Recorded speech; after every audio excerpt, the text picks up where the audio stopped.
আছেন আমাদের দেশের যশস্বী প্রধানমন্ত্রী মাননীয় নরেন্দ্র মোদীজি 15 আগস্ট একটা ঘোষণা দিয়েছিলেন যে নিউ জেনারেশনের জিএসটিকে আনা হবে, মানে আমাদের যে জিএসটি আছে সেটাকে রিফর্ম করা হবে এবং নতুনভাবে জিএসটিকে আবার উত্থাপন করা হবে। তো সে অনুযায়ী আমাদের যে জিএসটি কাউন্সিল, আমাদের দেশের অর্থমন্ত্রী নির্মলা সীতারামনজি জিএসটি কাউন্সিলের বৈঠকে ওনার সভাপতিত্বে জিএসটিকে কিছু পরিবর্তন করে আবার নতুনভাবে আনা হয়েছে। এর মধ্যে আমরা দেখেছি জিএসটিকে অনেক সরলীকরণ করা হয়েছে, কিছু কিছু পার্সেন্টেজ আছে জিএসটি সেগুলিকে রিমুভ করা হয়েছে। এর মধ্যে আমরা দেখতে পাই যে 12% এবং 28% যে জিএসটি স্ল্যাব আছে সেটাকে পরিবর্তন করে 5% এবং 18%-এ আনা হয়েছে 22 সেপ্টেম্বর 2025 থেকে, যেটা এফেক্টে এসেছে।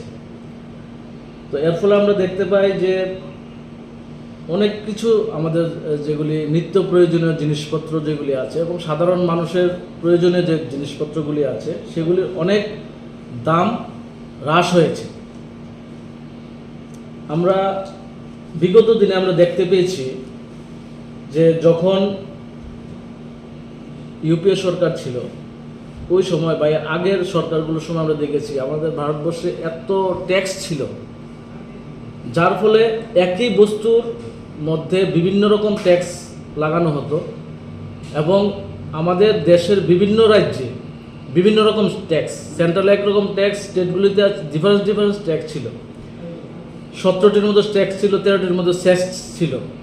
এর মধ্যে আমরা আগে দেখতে পেয়েছি যে সেন্ট্রাল গভর্নমেন্টের সেন্ট্রাল এক্সাইজ ডিউটি ছিল, সার্ভিস ট্যাক্স ছিল, সেন্ট্রাল সেলস ট্যাক্স ছিল বা সিএসটি ছিল, এডিশনাল ডিউটিস অফ কাস্টমার ছিল, সারচার্জ অ্যান্ড সেসেস ছিল।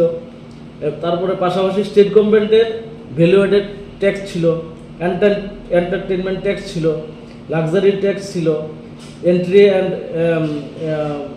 অটোরি ট্যাক্স ছিল, তারপরে অ্যাডভার্টাইজমেন্টের উপরও ট্যাক্স ছিল, পারচেসের উপরে ট্যাক্স ছিল। মানে এরকম 17টি ট্যাক্স এবং 13টি সেস।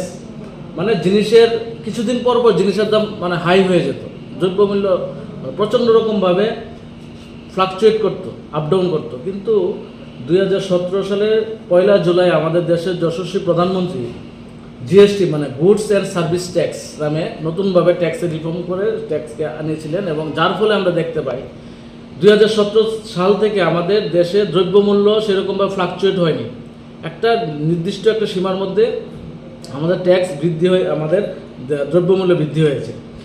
এবং আজকে আমরা দেখেছি আমাদের দেশের যে প্রধানমন্ত্রী নরেন্দ্র মোদীজি আরও ভেবেছেন যে আরও কীভাবে নতুনভাবে মানে কর থেকে মানুষকে রিলিফ করা যায়। তার জন্য আগে যেরকম যে জিএসটি যখন এসেছিল 5%, 12%, 18% এবং 28%, এই 4টা স্ল্যাবে ট্যাক্স ছিল। এর মধ্যে আমরা দেখতে পাই যে কিছু কিছু 0%-এ নিয়ে আসা হয়েছে এবং 18%, 12% এবং 28%